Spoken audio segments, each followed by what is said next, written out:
Kalau dia panggil sayang semasa ta'aruf, sedangkan dia ni berkopiah dan berjanggut, nampak macam alim lah. Apa pendapat tuan? Pada pendapat saya, kopiah ni murah je nak beli.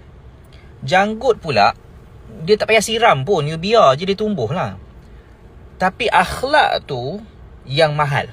Akhlak tu yang susah nak tumbuh.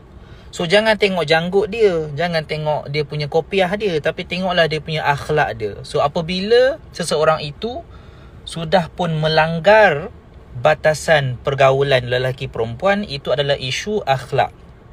Dia sudah melanggar rasa hormat terhadap Allah Subhanahu Wa Taala tu. Dan bila dia tak hormat Allah, dia tak hormat you lah. So itu yang you kena fokuskan. Jangan tengok dia punya image tu nampak ya Allah Masya Allah Islamik, terus you jatuh cinta. Jangan jatuh cinta kepada kulitnya, jatuh cinta kepada isinya. Dan bila isinya cantik, kulitnya pun insya Allah cantik. Sebab dia akan datang, manifestasi akhlak tu akan keluar dalam bentuk penampilan yang baik juga. Dia set sebenarnya. Tapi yang terbalik tu tak mungkin sama. Ada orang mungkin kulit dia lawa tapi isi dia tidak. Ini bukan nak judge ke apa ke, tapi ini nak bagi tahu kita yang nak memilih calon kena lebih kritikal dari segi cara kita nak menilai.